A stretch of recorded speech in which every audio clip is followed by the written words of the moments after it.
नमस्कार, आजाद सिपाही विशेष में आपका स्वागत है। मैं हूं राकेश सिंह। कोरोना का कहर झेल रहे पूरे देश में हेल्थ इमरजेंसी की स्थिति के साथ एक बड़ी समस्या तेजी से सामने आ रही है और वो है भारतीय समाज के दरकते मूल्य। कोरोना ने यदि देश के स्वास्थ्य पर बड़ा हमला बोला है तो इसका सीधा असर हमारे सामाजिक ढांचे पर पड़ रहा है। देश भर में ऐसी खबरें हर रोज मिल रही हैं जिनमें कहा जाता है कि किसी के परिवार ने उसका शव ले जाने से इनकार कर दिया तो कहीं रिश्तेदारों या पड़ोसियों ने मुंह मोड़ लिया। बहुत से घर में माता पिता की मौत के बाद केवल अबोध बच्चे बच गए हैं तो कई परिवारों में केवल बुजुर्ग माँ बाप ही रह गए हैं।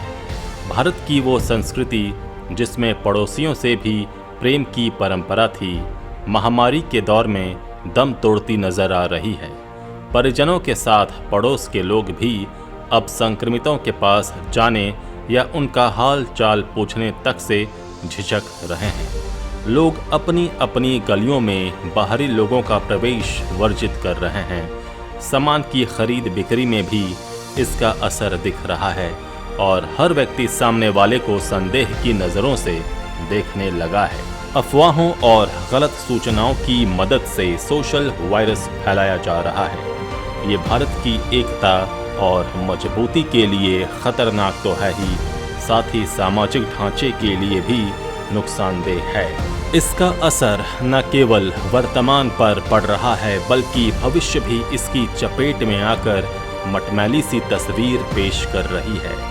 इससे बचने के लिए बड़े सामाजिक अभियान की जरूरत है। कोरोना संकट के इस दौर में इस गहराती सामाजिक समस्या और उस पर नियंत्रण के संभावित उपायों पर आजाद सिपाही के टीकाकार राहुल सिंह की खास रिपोर्ट।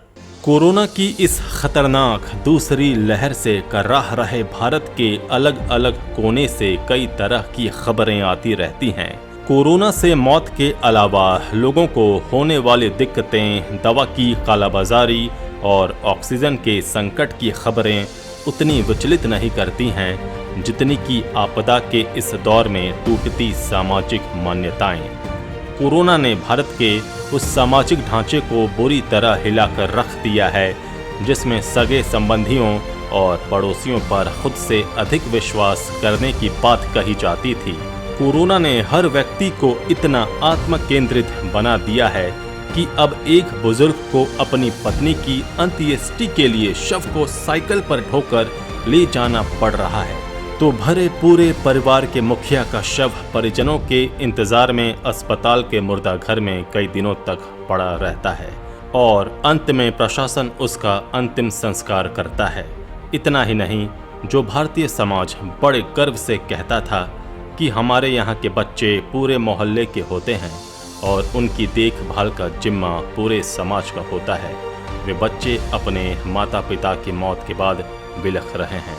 नाते, रिश्तेदार, पड़ोसी, दोस्त और शुभचिंतक पीड़ित परिवार से पूरी तरह कन्नी काट ले रहे हैं। बुजुर्गों की उपेक्षा की कहानियां तो अक्सर सामने आती हैं, लेकिन जिन घरों के युवाओं को कोरोना ने लील लिया है और उसमें केवल बुजुर्ग बचे हैं, उनको देखने वाला या उन्हें वृद्धाश्रम तक पहुंचाने वाला भी कोई नहीं बचा है। मोहल्ले की गलियों के बाद अब घरों के दरवाजे को भी लोग बांस बल्ली के सहारे बंद कर रहे हैं। आखिर ऐसा क्यों हो रहा है? ये सवाल जितना महत्वपूर्ण है उतना ही संवेदनशील। इस बात में कोई संदेह नहीं है कि कोरोना एक खतरनाक संक्रामक बीमारी है और संक्रमितों के संपर्क में आने से खतरा बढ़ जाता है, लेकिन इसका समाधान ये कतई नहीं है कि संक्रमित को अकेला छोड़ दिया जाए। सतर्कता और समुचित उपकरणों के साथ तो संक्रमितों से संपर्क किया ही जा सकता है।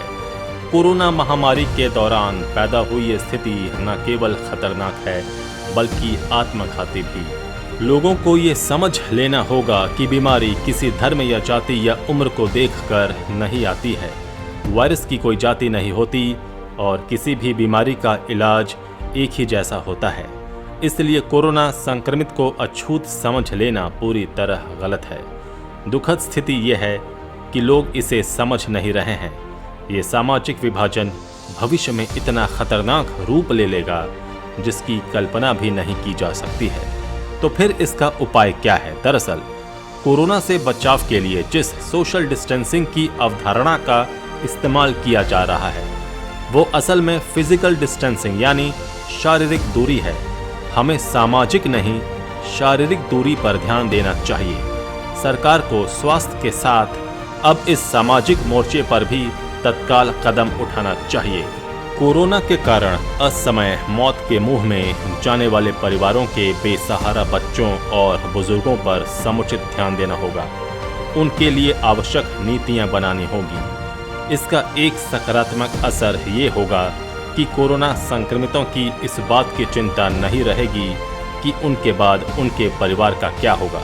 लोगों को ये समझना होगा कि पिछली बार केरल और भीलवाड़ा जैसी जगहों ने कोरोना से जंग केवल इसलिए जीती क्योंकि वहां के लोगों ने एकजुटता दिखाई।